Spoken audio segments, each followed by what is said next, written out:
اعوذ باللہ من الشیطان الرجیم، بسم اللہ الرحمن الرحیم۔ 10واں پارہ ہے اور سورۃ الانفال کی آیت نمبر 41 ہے۔ سورۃ الانفال کے بارے میں ہم نے پڑھا تھا کہ انفال جو ہے وہ نفل کی جمع ہے، اور نفل کا مطلب ہوتا ہے زائد، اور زائد جو ہم نمازوں میں بھی جو نفل پڑھتے ہیں ان کو زائد اس لیے کہا جاتا ہے کہ وہ فرض نمازوں سے زائد ہوتی ہیں اور ان کا اجر جو ہے وہ اللہ تعالیٰ مزید عطا کرتے ہیں، یعنی ہمیں مزید عبادات کا موقع دیتے ہیں۔ اس طرح جس طرح صدقہ ہوتا ہے، ایک فرضی زکوٰۃ ہوتی ہے، پھر آگے نفلی صدقات ہوتے ہیں کہ نفلی صدقات آپ جتنے مرضی دے دیں، اور پھر اسی طرح جو ہے یہ جو انفال ہے یہ مال غنیمت، یہاں مال غنیمت کے لیے یہ آیا ہے کہ یہ زائد مال ہے۔ یہ وہ مال ہے کہ جب ایک مسلمان اللہ کے کلمے کی بلندی کے لیے یا اسلام کے لیے کوئی قطع زمین حاصل کرنے کے لیے جب کسی کے ساتھ جہاد کرتا ہے کافروں کے ساتھ، تو وہ اس کے نتیجے میں جو مال حاصل ہوتا ہے اس مال کو مال غنیمت کہتے ہیں۔ اور لیکن اس طرح یہ ہوتا ہے کہ کئی دفعہ یہ ہوتا ہے کہ یہ جو ہے نا جنگ اصل میں تو جہاد کا جو حکم ہے وہ یہ ہے کہ ہمیں اس کا اجر اللہ نے دینا ہے، کیونکہ یہ نا کہ شہید ابھی اس کا قطرہ زمین پہ نہیں گرتا کہ وہ جنت میں داخل ہو جاتا ہے۔ اور اس کے علاوہ جو جہاد کی جو جہادیوں کی جو قرآن میں بار بار آیا جاہدوا فی سبیل اللہ، کہ ان کے پھر آگے اللہ تعالیٰ لہم جنات تجری فی تحتہا الانہار وجاہدوا فی سبیل، جہاں بھی یہ آتا ہے، بہت ساری آیات میں آتا ہے۔ تو اس میں یہ ہے کہ یہ جو انفال جو ہے یہ مال غنیمت، یہ اور اس کو زائد اس لیے بھی کہا جاتا ہے کہ پہلی امتوں کے لیے، خاص کر مال غنیمت کو، پہلی امتوں کے لیے یہ جو مال غنیمت ہے یہ حلال نہیں تھا۔ پہلی امتوں میں یہ تھا کہ وہ سارا جو جنگ ہوتی تھی تو جنگ کے نتیجے میں جو مال تجارت جو بھی مال اور جو بھی گھوڑے اور ہتھیار اور زیور جو بھی مال و اسباب حاصل ہوتا تھا وہ اس کو اکٹھا کر کے اس کو آگ لگا دیتے تھے۔ تو کئی دفعہ ہوتا تھا کہ اب یہ اس کا آسمان سے اچک لیا جاتا تھا، تو پھر یہ ہوتا تھا کہ یہ قربانی قبول کر لی گئی، یا جس طرح بھی وہ ان لوگوں ساری امتوں کے لیے مال غنیمت حلال نہیں تھا۔ نبی پاک صلی اللہ علیہ وسلم کی امت کے لیے، مسلمانوں کے لیے اس کو حلال کیا گیا، اس لیے اس کو زائد کہا جاتا ہے، نفل کہا جاتا ہے، نفل بھی یا نفل بھی۔ تو یہ اس کی غنیمت جو ہے وہ ان معنوں میں آتا ہے۔ غنم جو ہے وہ بکری کو کہا جاتا ہے، اور پھر یہ جو مال ہوتا ہے نا، اس کو آپ لوگ گاؤں کی جب لینگویج جانتے ہوں تو جو لوگ بھینسوں بکریوں گایوں کو مال کہتے ہیں، سنا نا آپ لوگوں نے، کہتا ہے ہمارا مال جو ہے نا وہ بندھا ہوا ہے، ہمارا مال جو ہے نا وہ مال مویشی لفظ ہوتا ہے نا، مال ڈنگر پنجابی میں کہتے ہیں، اور ڈنگر کا پھر لفظ کم بولتے ہیں، پھر کہتے ہیں مال۔ ہمارا مال جو ہے نا وہ ہم نے مال اندر کرنا ہے کمرے میں، سردی میں مال ہم نے باہر کرنا ہے۔ تو یہ جو مطلب یہ جس طرح رزق ہے نا کہ ہر چیز پہ اس کا اپلائی ہوتا ہے، اس طرح مال بھی جو ہے مال غنیمت میں، اب صرف مال غنیمت میں عورتیں بھی آتی ہیں، مرد بھی آتے ہیں، قیدی بھی آتے ہیں، ہر چیز آتی ہے، ٹھیک ہے۔ وَاعْلَمُوا، اب 10واں پارہ شروع ہو رہا ہے، آیت نمبر 41۔ وَاعْلَمُوا أَنَّمَا غَنِمْتُم مِّن شَيْءٍ فَأَنَّ لِلَّهِ خُمُسَهُ وَلِلرَّسُولِ وَلِذِي الْقُرْبَى وَالْيَتَامَى وَالْمَسَاكِينِ وَابْنِ السَّبِيلِ إِن كُنتُمْ آمَنتُم بِاللَّهِ وَمَا أَنزَلْنَا عَلَىٰ عَبْدِنَا يَوْمَ الْفُرْقَانِ يَوْمَ الْتَقَى الْجَمْعَانِ وَاللَّهُ عَلَىٰ كُلِّ شَيْءٍ قَدِيرٌ۔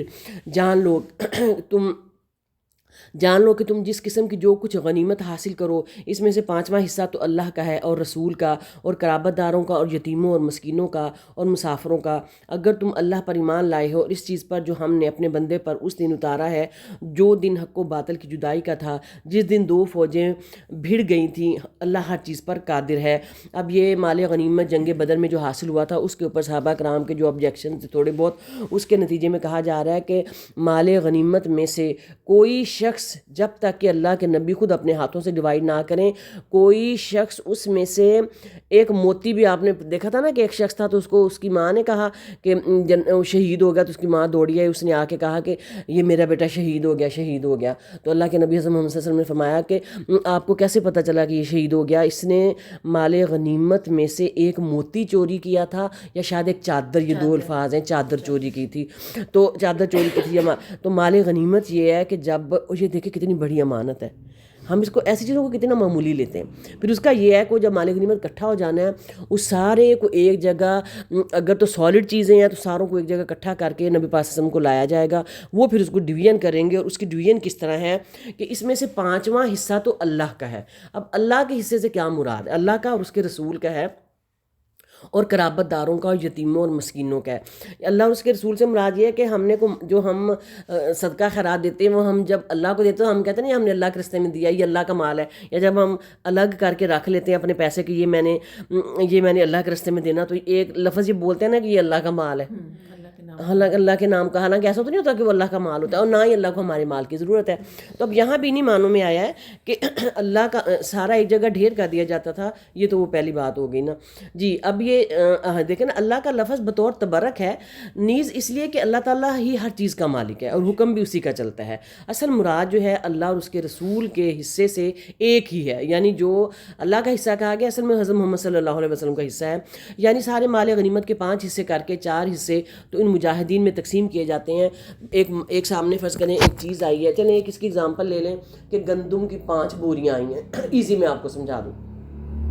اب یہ گندم کی 5 بوریاں آئی ہیں تو گندم کی 5 بوریوں میں سے ایک بوری جو ہے وہ تو الگ کر کے رکھ لی جائے گی، وہ ہو گیا اللہ کے اس کے رسول کا حصہ. اب جو 4 بوریاں باقی ہیں نا ان میں سے، کیونکہ اصل تو لڑائی تو مجاہدین نے لڑی ہوتی ہے، ان میں سے جو 4 حصے ہیں نا وہ مجاہدین کو دیے جاتے ہیں. مجاہدین کون ہوتے ہیں؟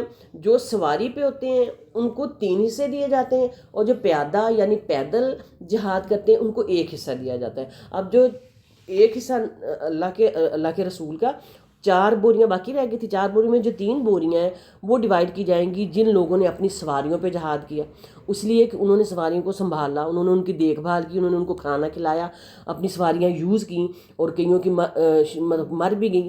اور جو 1 بوری تھی وہ جنہوں نے پیادہ یعنی پیدل جنگ کی ان کی تھی. آئی اب سمجھ کہ خمس کیا ہے؟ یہ خمس ہے، اس کو کہتے ہیں سوری یہ.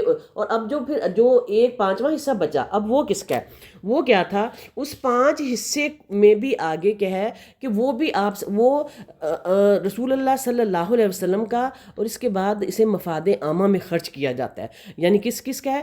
دوسرا حصہ رسول اللہ علیہ وسلم کے قرابت داروں کا، پھر یتیموں اور مسکینوں اور مسافروں کا. اور یہ خمس حسب ضرورت خرچ کیا جائے گا. اس میں 1 حصہ نبی پاک صلی اللہ علیہ وسلم کے خرچے کے لیے، ان کی بیویوں کے لیے، اور باقی جو 4 حصے ہیں وہ قرابت داروں، یتیموں، مسکینوں اور مسافروں. کیونکہ اللہ کے نبی اپنے اوپر کیا خرچ کرتے تھے؟ کچھ بھی نہیں. تو وہ بھی سارے کا سارا وہ بھی جو ہے انہی کے اوپر خرچ کیا جاتا تھا. جنگ بدر کا کل میں نے آپ لوگوں کو بتایا تھا تھوڑا سا. جنگ بدر جو ہے وہ 2 ہجری 17 رمضان کو ہوئی تھی. اس کو یوم الفرقان کہا جاتا ہے. اس لیے کہا جاتا ہے کہ یہ کافروں اور مسلمانوں کے درمیان پہلی جنگ تھی، اور مسلمانوں کو فتح اور غلبہ دے کر واضح کر دیا گیا تھا کہ اسلام حق ہے اور کفر اور شرک باطل ہے، یعنی جھوٹ ہے. یہ میں نے تھوڑا سا بتایا تھا کہ جب مکہ میں تھے مسلمان تو بہت زیادہ کمزور تھے. مدینہ میں آئے تو پھر نبی صلی اللہ علیہ وسلم نے کہا کہ اب جنگ، اور اللہ کی طرف سے بھی حکم آ گیا کہ اب ہم مضبوط ہیں کچھ تو اب ہم جنگ کریں، کیونکہ انہوں نے ظلم کی انتہا کر دی ہے. تو پھر آپ سے کو پتہ چلا کہ ایک تجارتی قافلہ جو ہے وہ جا رہا ہے شام کی طرف. تو آپ صلی اللہ علیہ وسلم نے تجارتی قافلے میں کافی کچھ تھا جس کے سالار ابو سفیان تھا. تو آپ صلی اللہ علیہ وسلم نے کہا کہ ہم اس تجارتی قافلے کو جاتے ہیں اور اس کو پکڑتے ہیں، ان سے جتنا مال ہے نا، کیونکہ ہم مکہ میں ہمارا بہت زیادہ مال لوگوں کا رہ گیا ہے. مکہ میں جب لوگ ہجرت کر کے آئے تھے نا تو بہت امیر صحابی بھی جو تھے وہ بھی اپنا سارا مال و متاع، زمین جائیداد، ہجرت کرنا آسان نہیں ہوتی. ہم انڈیا پاکستان کی ہجرت ہے نا تو ہمارے آبا و اجداد سے پوچھو تو اب بھی وہ روتے ہیں کہ ہم کیا کچھ چھوڑ کے آ گئے، اور انڈینز لوگ بھی روتے ہیں کہ وہ کیا کچھ چھوڑ کے آ گئے. تو مکہ میں بھی صحابہ کرام کی جو مدینہ میں جو ہجرت کر کے آئے تھے ان کی بہت زیادہ جائیدادیں، زمینیں، مویشی وہاں رہ گئے تھے. تو اللہ کے نبی نے کہا کہ اب اللہ کی طرف سے مجھے حکم ہے کہ اس قافلے کو ہم حملہ کریں اور اس کے اوپر جتنا مال بردار ہے وہ ہم لیں. ٹھیک ہے، کیونکہ مسلمان بہت زیادہ تنگی میں تھے، ان کے پاس نہ ریسورسز تھے نہ کوئی وسائل تھے. تو دیکھیں زندگی گزارنے کے لیے کچھ نہ کچھ تو کرنا پڑتا ہے نا.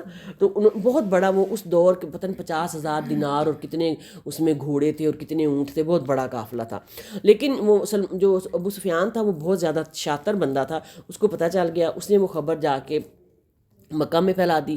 جب مکہ میں پھیلائی تو مکہ سے پورے جو ابو لہب کے علاوہ ابو جہل سارے جتنے بھی لوگ تھے ساروں نے مل کے، وہ تو پہلے تیار بیٹھے تھے، ساروں نے مل کے پلاننگ کی اور چڑھائی کر دی ادھر مدینہ کی طرف. اب وہاں جو ہے ادھر سے نبی پاک صلی اللہ علیہ وسلم، ہاں لیکن ابو سفیان نے کہا، پھر اللہ کے نبی نے وہ رستہ بدل لیا. اللہ کے نبی نے ارادہ کیا کہ اب میں نا اس لشکر پہ حملہ نہیں کروں گا، کیونکہ اب جو ہے وہ ان کو ادھر سے بھی آ گیا کہ ادھر سے بھی شاید آ جائیں. اب صحابہ کرام کے درمیان جو ہے وہ بحث ہو رہی تھی، آپ سے مشورہ مانگ رہے تھے کہ کیا میں ہم ابو سفیان کے لشکر کے اوپر حملہ کریں، یا جو قافلہ مکہ سے آ رہا ہے جنگ کرنے کے لیے ہم اس کے اوپر حملہ کریں. کچھ صحابی کہہ رہے تھے جو تھوڑا سا لالچ میں آ رہے تھے، یا لالچ کا لفظ نہیں کہہ سکتے، وہ کہہ رہے تھے کہ ہم ابو سفیان کے لشکر پہ وہ قافلے پہ کرتے ہیں تاکہ ہمیں اس میں سے کچھ مال ملے، اور کچھ کہہ رہے تھے کہ جو لشکر جنگ کے لیے آ رہا ہے اس کے اوپر کرتے ہیں. تو اسی یہ آگے بھی آئے گا اس کا بھی. لیکن پھر آپ نے سب کی ڈویژن، سب کے مشورے کے ساتھ پھر قافلے کو چھوڑ دیا، اور پھر آپ نے ان کے ساتھ آپ کی مڈ بھیڑ ہوئی. آگے ڈیٹیلز میں پڑھتے ہیں کہ پھر آگے کیا بنا اور کیا نہیں ہوا، ڈیٹیل آگے کافی آ رہی ہے اس کی. یوم التقل جمعانی کا مطلب ہے کہ جس دن دو جماعتوں کی بھیڑ ہو گئی، یعنی جس دن دو جماعتیں یہ نا یہاں یہ آخری لفظ ہے نا، علی عبدین وما انزلنا علی عبدنا یوم الفرقان یوم التقل جمعان، جو اس چیز کو پر ہم نے اپنے بندے پر اس دن اتارا ہے جو دن حق اور باطل کی جدائی کا تھا. یوم الفرقان کا مطلب یہ ہوتا ہے، فرقان ہوتا ہے ایسی چیز جو جدا کر دے سچائی اور جھوٹ کو، حق اور باطل کو. قرآن کو بھی فرقان کہا جاتا ہے، فیصلے کا دن. یوم التقل جمعان، جس دن بھیڑ گئیں دو جماعتیں، یعنی جس دن آپس میں لڑائی ہوگی دو جماعتوں کی. آئی سمجھ؟ آگے چلیں. غزوہ بدر کی سمجھ آ گئی. پہلا غزوہ تھا مدینہ ہجرت کرنے کے بعد دوسرے سال ہوا، اور 17 رمضان المبارک کو ہوا. جی. اذ انتم بالعدوۃ الدنیا وہم بالعدوۃ القصویٰ، جب کہ تم پاس والے کنارے پر تھے اور وہ دور والے کنارے پر تھے، اور قافلہ تم سے نیچے تھا. اگر تم آپس میں وعدے کرتے تو یقیناً تم وقت معین پر پہنچنے میں مختلف ہو جاتے، لیکن اللہ کو تو ایک کام کر ہی ڈالنا تھا جو مقرر ہو چکا تھا، تاکہ جو ہلاک ہو دلیل پر، یعنی حقیقت، یعنی یقین جان کر ہلاک ہو، اور جو زندہ رہے وہ بھی دلیل پر پہچان کر زندہ رہے. بے شک اللہ تعالیٰ بہت سننے والا جاننے والا ہے. اب یہ جو ہے عدوۃ الدنیا عدوۃ القصویٰ، یہ وہ جو تھی نا، جو لشکر تھا نا، وہ میدان بدر کی طرف جا رہا تھا. تو میدان بدر جو ہے وہ ابھی ہم گئے ہیں تو بدر جانے کے لیے اسپیشل ٹیکسی کروانا پڑتی تھی، ہم بدر نہیں جا سکے. بدر مدینہ سے تقریباً 150 کلومیٹر دور، ہم لوگ گئے تھے، بڑا لمبا سفر ہے. میری طبیعت خراب تھی تو ہم لوگ نہیں گئے تھے. ہاں جی، نہیں ہم لوگ جی ہاں جی کافی. اسلام آباد جتنا تو نہیں بنتا، لیکن کافی لمبا تھا.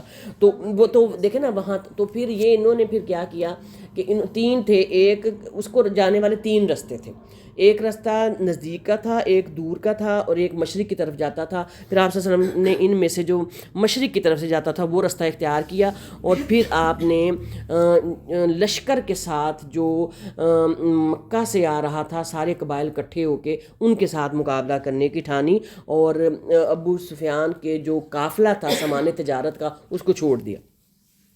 اذ یریکہم اللہ فی منامک قلیلا، جبکہ اللہ تعالیٰ نے تجھے تیرے خواب میں ان کی تعداد کم دکھائی، اگر ان کی زیادتی دکھاتا تو تم بزدل ہو جاتے. اس کام کے بارے میں آپس میں اختلاف کرتے، لیکن اللہ تعالیٰ نے بچا لیا، وہ دلوں کے بھید بہت بہتر جانتا ہے.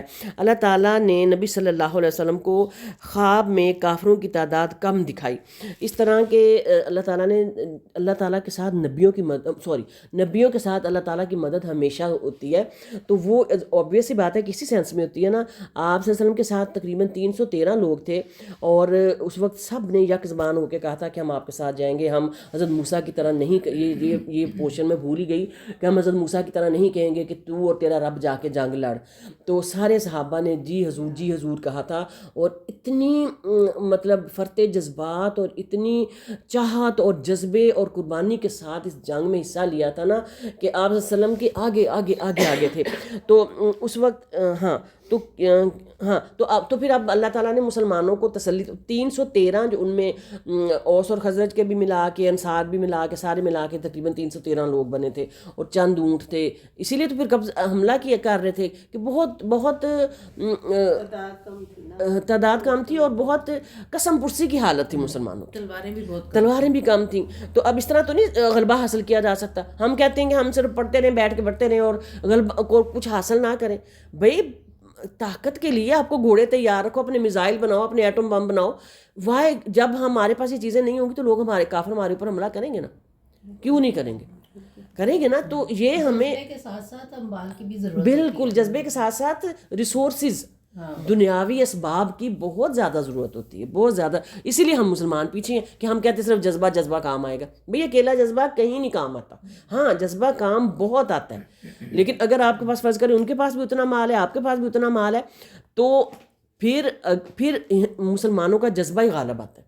یہاں تو پھر بدری صحابی جو ہیں ان کو تو اللہ نے جنتوں کی بشارت دی ہے. ان کو تو یعنی یہ 313 تھے، وہ تقریباً 1000 تھے، اور ان کے گھوڑے اور اونٹ بھی ڈبل تھے، یہ ٹرپل تھے.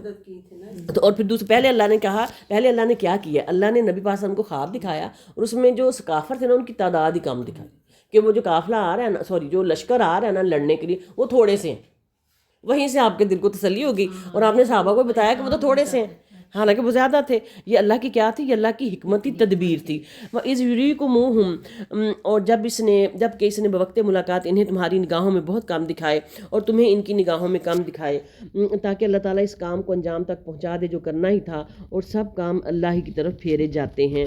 اور ملاقات کے وقت بھی تمہاری نگاہوں میں بہت کم دکھائے اور تمہیں ان کی نگاہوں میں یعنی وقت ملاقات بھی ایسا ہی ہوا کہ تاکہ وہ کافر بھی تم سے خوف کھا کر، اس کے برعکس کافروں کی تعداد زیادہ دکھائی تاکہ کافر بھی خوف کھا کر تم سے پیچھے نہ ہٹ جائیں. ٹھیک ہے، یہ کافی ڈیٹیل ہے، یہ آپ کو سمجھ انشاءاللہ آ جائے گی. یا ایھا الذین آمنوا اذا لقیتم، اے ایمان والو جب تم کسی مخالف فوج سے بھڑ جاؤ تو ثابت قدم رہو اور بکثرت اللہ کو یاد کرو تاکہ کامیابی حاصل کرو. اب دیکھیں، اب یہاں یہ نصیحت کی جا رہی ہے کہ جب تم کسی مخالف قوم کے ساتھ بھڑ جاؤ نا تو پھر یہ نہ کرو کہ بزدلی، کوورڈ یا کم ہمتی دکھاؤ، بلکہ کیا کرو؟ ثابت قدم رہو. فَاثْبُتُوا، ثابت قدم رہو اور بکثرت اللہ کو یاد کرو، ساتھ ساتھ ذکر الہی، ساتھ ساتھ نماز خوف بھی ایون جنگ میں پڑھی جاتی ہے، جنگ میں نماز بھی نہیں چھوٹتی. اور بکثرت اللہ کو یاد کرو تاکہ تمہیں، یہ ایک نصیحت ہے ہمارے لیے، یعنی حکم ہے. وَأَطِیعُوا اللَّهَ وَرَسُولَهُ، اور اللہ کے اور اس کے رسول کی فرما برداری کرتے رہو، آپس میں اختلاف نہ کرو ورنہ بزدل ہو جاؤ گے اور تمہاری ہوا اکھڑ جائے گی. اور صبر و سہارا رکھو، یقیناً اللہ تعالیٰ صبر کرنے والوں کے ساتھ ہے. وعلیکم السلام. وَلَا تَكُونُوا كَالَّذِينَ خَرَجُوا مِن دِيَارِهِمْ بَطَرًا وَرِئَاءَ النَّاسِ، اور ان لوگوں جیسے نہ بنو جو اتراتے ہوئے اور لوگوں میں خود نمائی کرتے ہوئے اپنے گھروں سے چلے اور اللہ کی راہ سے روکتے تھے. جو کچھ وہ کر رہے ہیں اللہ اسے گھیر لینے والا ہے. اور کچھ لوگ جو ہیں وہ بن ٹھن کے اور صرف ریاکاری کرنے کی خاطر جو ہیں وہ اپنے گھروں سے نکلے تھے سو کالڈ جنگ کے لیے، دکھانے کے لیے، لیکن اصل میں وہ اندر سے کیا کر رہے تھے کہ اندر سے اپنے ساتھ والی ساتھیوں کو بزدل کر رہے تھے، ان کو غلط مشورے دے رہے تھے، ان کو کہہ رہے تھے کہ جنگ میں نہ جاؤ، تم شہید ہو جاؤ گے، تم قتل کر دیے جاؤ گے، کیونکہ ہم لوگ تو بہت کم ہیں، وہ لوگ بہت زیادہ ہیں. اور کہا جا رہا ہے کہ تم ایسے لوگوں کی طرح نہ بنو. وَإِذَا زَيَّنَ، یہ دیکھیں ذال اور زے کٹھے آ گئے ہیں، ایک نرم حرف اور ایک نرم حرف نہیں ہے. وَإِذْ زَيَّنَ لَهُمُ الشَّيْطَانُ أَعْمَالَهُمْ، جبکہ ان کے اعمال کو شیطان انہیں زینت دار دکھا رہا تھا اور کہہ رہا تھا کہ لوگوں میں سے کوئی بھی آج تم پر غالب نہیں آ سکتا، میں خود بھی تمہارا حمایتی ہوں. لیکن جب دونوں جماعتیں نمودار ہوئیں تو اپنی ایڑیوں کے بال پیچھے ہٹ گیا اور کہنے لگا میں تم سے بری ہوں، میں وہ دیکھ رہا ہوں جو تم نہیں دیکھ رہے، میں اللہ کے سے ڈرتا ہوں اور اللہ سخت عذاب والا ہے. اب شیطان کیا تھا؟ اس غزوہ میں شیطان بھی آیا. شیطان کہہ رہا تھا کہ لوگوں میں سے کوئی بھی آج تم پر غالب نہیں آ سکتا، میں خود تمہارا حمایتی ہوں.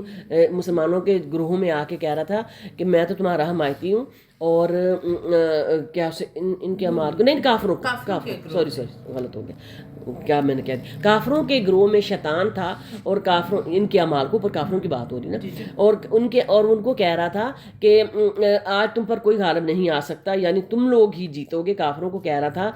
لیکن جب دونوں جماعتوں کی مڈ بھی ہوئی تو شیطان پیچھے ہٹ گیا اور بری ہو گیا، اور شیطان پیچھے ہٹا اور بری کیوں ہو گیا کہ اس نے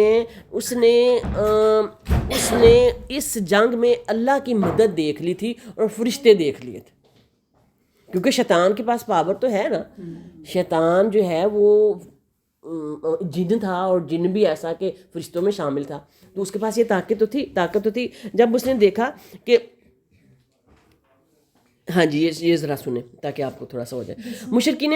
مشرکین جب مکہ سے روانہ ہوئے تو انہیں اپنے حریف قبیلے بنی بکر بن کنانہ سے اندیشہ تھا کہ وہ پیچھے سے انہیں نقصان نہ پہنچائے، چنانچہ شیطان سراقہ بن مالک کی صورت بنا کر آیا، جو بنی بکر بن کنانہ کے ایک سردار تھے، اور انہیں نہ صرف فتح و غلبہ کی بشارت دی بلکہ اپنی حمایت کا بھی پورا یقین دلایا۔ لیکن جب ملائکہ کی صورت میں امداد الہی سے نظر آئی تو وہ ایڑیوں کے بل بھاگ کھڑا ہوا۔ اب سمجھ آئی کہ وہ ایک کافروں کے ایک سردار کی انسانی صورت میں آ گیا اور آ کے انہیں کہنے لگا کہ تم لوگ ہی جیتو گے، لیکن جب اسے فرشتے نظر آئے، ملائکہ نظر آئے، تو وہ ایڑیوں کے بل بھاگ گیا۔ صحیح آگے سمجھ اب جی آگے چلیں۔ اذ یقول المنافقون والذین فی قلوبہم مرض غر ہؤلاء دینہم، جب منافق کہہ رہے تھے اور وہ بھی جن کے دلوں میں روگ تھا کہ انہیں تو ان کے دین نے دھوکے میں ڈال دیا ہے، جو بھی اللہ پر بھروسہ کرے اللہ تعالیٰ بلا شک و شبہ غلبے والا اور حکمت والا ہے۔ منافق بھی یہی کہہ رہے تھے، ان کے دلوں میں مرض تھا، اور ان کے دین کے جو اللہ پر بھروسہ کرے اللہ تعالیٰ، منافق کے دلوں میں، منافق بھی جو ہے وہ خوش نہیں ہو رہے تھے۔ اس سے مراد یا تو وہ مسلمان ہیں جو نئے مسلمان ہوئے تھے، انہیں مسلمانوں کی کامیابی کے بارے میں شک تھا، یا اس سے مراد مشرکین ہیں، اور یہ بھی ممکن ہے کہ مدینہ میں رہنے والے یہودی مراد ہوں۔ وَلَوْ تَرَىٰ إِذْ يَتَوَفَّى الَّذِينَ كَفَرُوا الْمَلَائِكَةُ، کاش کہ تو دیکھتا جب کہ فرشتے کافروں کی روح قبض کرتے ہیں، ان کے منہ پر اور سرینوں پر مارتے ہیں اور کہتے ہیں تم جلنے کا عذاب چکھو۔ استغفر اللہ ذالک بما قدمت ایدیکم، یہ بوجہ ان کاموں کے کہ جو تمہارے ہاتھوں نے پہلے ہی بھیج رکھا ہے، بے شک اللہ اپنے بندوں پر ظلم کرنے والا نہیں۔ بعض مفسرین نے سے جنگ بدر میں قتل ہونے والے مشرکین کے بارے میں کہا ہے کہ جب حضرت ابن عباس سے مروی ہے کہ جب مشرکین مسلمانوں کی طرف آتے تو مسلمان ان کے چہروں پر تلواریں مارتے، جس سے بچنے کے لیے وہ پیٹھ پھیر کر بھاگتے تو فرشتے ان کی پیٹھوں پر تلواریں مارتے۔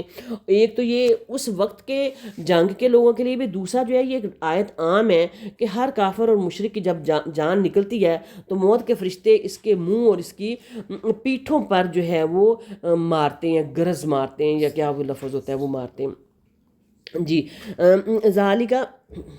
ذالک بما قدمت، جی یہ ہو گیا تھا۔ کدأب آل فرعون، مثل فرعونیوں کے حال کے اور ان سے اگلوں کے کہ انہوں نے اللہ کی آیتوں سے کفر کیا، بس اللہ نے ان کے گناہوں کے باعث انہیں پکڑ لیا۔ اللہ تعالیٰ یقیناً قوت والا اور سخت عذاب دینے والا ہے۔ یہ کہا جا رہا ہے کہ جس طرح فرعونیوں کا حال اللہ نے کیا تھا نا، سیم جو بھی اللہ تعالیٰ کی آیتوں سے کفر کرے گا اللہ تعالیٰ اس کو گناہوں کی وجہ سے پکڑے گا، اور یقیناً اللہ تعالیٰ سخت عذاب دینے والا ہے۔ ذالک بأن اللہ لم یکن مغیرا، اس لیے کہ اللہ تعالیٰ ایسا نہیں ہے کہ کسی قوم پر کوئی نعمت انعام فرما کر پھر بدل دے جب تک کہ وہ خود اپنی اس حالت کو نہ بدلیں جو کہ ان کی اپنی تھی، اور یہ کہ اللہ تعالیٰ سننے والا جاننے والا ہے۔ اللہ سبحانہ تعالیٰ فرما رہے ہیں کہ اللہ تعالیٰ ایسا نہیں کرتا کہ ان کو یکدم ہی ہلاک کر دے۔ اللہ تعالیٰ کسی بھی قوم کو اس وقت تک ہلاکت میں نہیں ڈالتا جب تک کہ وہ قوم خود اپنی جانوں پر ظلم نہ کرے۔ اب خود اپنی جانوں پر ظلم کرنے سے کیا مراد ہے؟ دین کو جھٹلائے اور ہر کام جو ہے وہ دین کے خلاف کرے۔ وہ نا کہ خدا نے آج تک اس قوم کی حالت نہیں بدلی، نہ ہو جس کو خیال آپ اپنی حالت کے بدلنے کا۔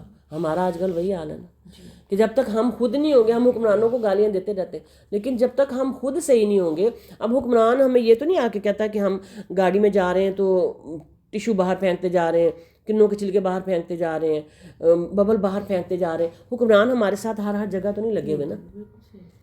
ہم عوام ہی جو ہیں اگر سارے سدھر جائیں تو پھر اچھے لوگوں کو سلیکٹ کریں تو پھر سارا کچھ چینج ہو۔ اصل تو عوام ہے نا۔ جی آگے آ جائیں. عوام نے پھر نواز شریف چل گیا. عوام نے نہیں سنیا, فوج لے کے آئی ہے. جو بھی ہے دیکھیں جو جیسی ویسا حق. جی جیسا عوام ویسا کدا ابھی آل فرعون. آپ نا یہ آپ لوگوں کا انٹرنیٹ پہ یہ چڑھ جاتی ہے ویڈیو, تو ہمیں فوج نے پکڑ کے لے جانا ہے. اچھا مجھے کسی نے کدا ابھی بنا کیا جی ہاں جی بنا ڈالا.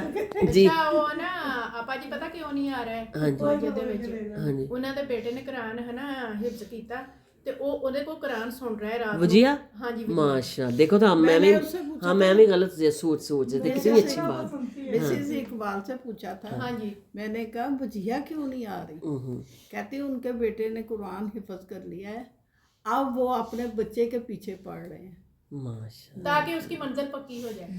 گھر میں پڑھ رہے ہیں. سننے والا بھی تو ہوگا. ہاں جی منزل پکی اسی طرح ہوتی کتنی اچھی بات ہے ماشاء اللہ. وہ خود ہی سن. جی آگے آ جائیں. یہ تو بہت محنت کا کام ہوتا ہے, یہ بڑا حفظ کو یاد رکھنا. چھوٹے چھوٹے وہ کراتے ہیں جماعت. ہاں ماشاء اللہ بڑا اٹ از ویری ڈیفیکلٹ کہ وہ حافظ ان دنوں میں حافظ جو ہے نا, اللہ تعالیٰ ان کو ان کا اجر دے. سب ہر بندہ اپنی اپنی جگہ کوشش کر رہا ہے, اس لیے کسی کی کوشش کو بھی یہ مت کہا کریں کہ اس کی کوشش کم لیول کی ہے. ہاں جی ہاں جی نہیں اور یہ نہیں ہمیں پتا کہ اس کی کوشش اللہ کے ہاں زیادہ پتہ نہیں کون کون اچھا جی کون کون اچھا ہے پتہ نہیں, اس کی کوشش ہم سارے ہی اچھے ہیں. یہ والی بات صحیح ہے. جی کدا اچھے ہیں, ہم ہی برے. نہیں الحمدللہ ہم بھی برے نہیں, اللہ کا لاکھ لاکھ شکر ہے. نہیں ہم نہیں برے الحمدللہ. اللہ تعالیٰ ہمیں بھی اچھے لوگوں میں شامل کرے. اپنی کوشش کرتے ہیں, کسی کا برا نہیں سوچتے, کسی کے لیے برا نہیں کرتے, سب سے بڑی چیز یہی ہے کہ کسی کے لیے برا کسی کے لیے برا نہیں کرتے. ہاں تو الحمدللہ ہم بھی اچھے ہیں انشاءاللہ. جی کدا ابھی آل فرعون والذین من قبلہم, مثل حالت فرعونیوں کی اور ان سے پہلے کے لوگوں کے کہ انہوں نے اپنے رب کی باتیں جھٹلائیں. بس ان کے گناہوں سب کو نا آیات ڈھونڈ دیا کہ جو پاس بندہ بیٹھا ہو نا اس کو جلدی سے جو ہی نیا آئے اس کو پاس والا بندہ آیت جلدی سے ڈھونڈ دیا کرے. مثل حالت فرعونیوں کے اور ان سے پہلے کے لوگوں کے کہ انہوں نے اپنے رب کی باتیں جھٹلائیں, بس ان کے گناہوں کے باعث ہم نے انہیں برباد کیا اور فرعونیوں کو ڈبو دیا. یہ سارے ظالم تھے. دیکھا یہ ان کی بات پھر ہوگی نا, فرعونیوں کی بار بار مثال دی جا رہی ہے. انا شر الدواب عند اللہ الذین کفروا وهم لا یؤمنون, یہ ہم پہلے بھی پڑھ چکے ہیں. تمام جانداروں سے بدتر اللہ کے نزدیک وہ ہیں جو کفر کریں پھر وہ ایمان نہ لائیں. استغفر اللہ.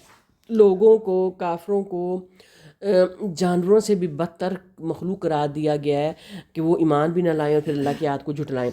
الذین عاہدت منہم, جن سے آپ نے عہد و پیمان کر لیا پھر بھی وہ اپنے عہد و پیمان کو ہر مرتبہ توڑ دیتے ہیں اور بالکل پرہیز نہیں کرتے. فَإِمَّا, پھر جب کبھی تو لڑائی میں ان پر غالب آ جائے انہیں ایسی مار مار کہ ان کے پچھلے بھی بھاگ کھڑے ہوں, ہو سکتا ہے کہ وہ عبرت حاصل کریں. وَإِمَّا تَخَافَنَّ مِنْ قَوْمٍ خِيَانَةً, اور اگر تجھے کسی قوم کی خیانت کا ڈر ہو تو برابری کی حالت میں ان کا عہد نامہ توڑ دے. اللہ تعالیٰ خیانت کرنے والوں کو پسند نہیں فرماتا.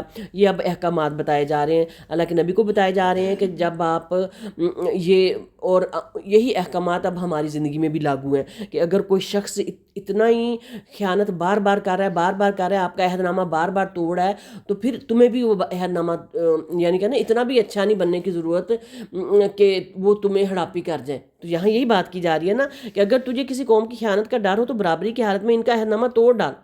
اللہ تعالیٰ خیانت کرنے والوں کو پسند نہیں کرتا. مطلب ایفائے عہد جو ہے وہ اسی وقت تک ہے نا کہ جب تک اگلا بندہ بھی کرتا رہے. ایک بندہ کو ایک دفعہ عہد توڑتا ہے, دوسری دفعہ توڑتا ہے, تیسری دفعہ, تو آپ کے اوپر تو پابندی لاگو نہیں نہ رہتی کہ آپ وہ عہد نبھاتے رہیں. پھر آپ بھی اس غلط شخص سے عہد توڑ دیں, وہ تو خیانت کرنے والے ہیں. ان اللہ لا يحب الخائنین, بے شک اللہ تعالیٰ خیانت کرنے والوں کو پسند نہیں کرتا. ولا يحسبن الذين كفروا, کافر یہ خیال نہ کریں کہ وہ بھاگ نکلے, یقیناً وہ عاجز نہیں کر سکتے. وَأَعِدُّوا لَهُمْ, یہ ہے آیت جو میں آپ کو بار بار کہتی ہوں. وَأَعِدُّوا لَهُمْ مَا اسْتَطَعْتُم مِّن قُوَّةٍ وَمِن رِّبَاطِ الْخَيْلِ, تم ان کے مقابلے کے لیے اپنی طاقت بھر قوت کی تیاری کرو اور گھوڑوں کے تیار رکھنے کی, اس سے کہ اس سے تم اللہ کے دشمنوں کو خوف زدہ رکھ سکو, اور ان کے سوا اوروں کو بھی جنہیں تم جانتے نہیں. اللہ انہیں خوب جان رہا ہے. جو کچھ بھی اللہ کی راہ میں صرف کرو گے وہ تمہیں پورا پورا دیا جائے گا اور تمہارا حق نہ مارا جائے گا. یہاں جو ہے یہ آیت ہمیں حکم دیتی ہے کہ ہم مسلمانوں کو ہمیشہ لیٹسٹ ٹیکنالوجی, اس وقت کے دور میں جو گھوڑے تھے نا وہ آج کے میزائل اور مسجدیں تھیں, تو منجنیقیں جو تھیں وہ آج کے بامز تھے. تو ہمیں کیا کرنا ہے, ہمیں بھی لیٹسٹ سے لیٹسٹ ٹیکنالوجی لینی ہے. ٹھیک ہے, اب تو یہ دیکھیں کہ اب ایون نا آپ چائنا اور امریکہ کو دیکھیں, اتنی سپر پاورز کی جنگ چل رہی ہے کہ امریکہ اور یورپ نے اپنا پروپیگنڈا شروع کیا ہوا کہ ہم بہت پاور میں ہیں, لیکن چائنا جو ہے نا وہ چپ چپ کر کے لگا ہوا ہے. ان کو پتہ ہے نا وہ سپر پاور بن رہا اور چائنا میں میرا بیٹا گیا ہے, شینزن ان کا سٹی ہے. آپ یقین کریں کہ وہاں ساری گاڑیاں الیکٹرک, کوئی شور نہیں, کوئی دھواں نہیں. وہ تو آپ بھی اس طرح کا اگر آپ کے پاس فیسلٹی, یہ یورپ امریکہ نے تو اپنا نا ڈھنڈورا پیٹا ہوا ہے کہ ہم بہت ہائی لیکن چائنا چپ چپ کر کے چائنا کہاں کا کہاں پہنچ گیا ہم کنسیڈر ہی نہیں کر سکتے. چپ کے ہاں, جو ڈیپ سیک انہوں نے جن کا ڈیپ سیک زیادہ ایڈوانس ہے. اتنا بڑا انہوں نے بریک تھرو کیا, انہوں نے بہت بڑا انہوں نے بریک تھرو. کوئی ملک نہیں بنا سکا, چائنا بنا رہا ہے. چائنا بنا رہا ہے, ہر چیز چائنا بنا رہا ہے, ہر چیز چائنا بنا رہا ہے. چائنا میں اس وقت یہ جو ہمارے یہ جو موبائلز ہیں نا, ان میں چپیں, ان کی جو اندرونی چیزیں ہیں جن کی ہمیں عقل ہی کوئی نہیں ہے. ہم نے کھولا نکالا ٹک ٹاک ڈانس دیکھے اور سو گئے. وہ نہیں ڈانس نوس دیکھتے, وہ چپیں بناتے ہیں بھائی, وہ کام کرتے ہیں.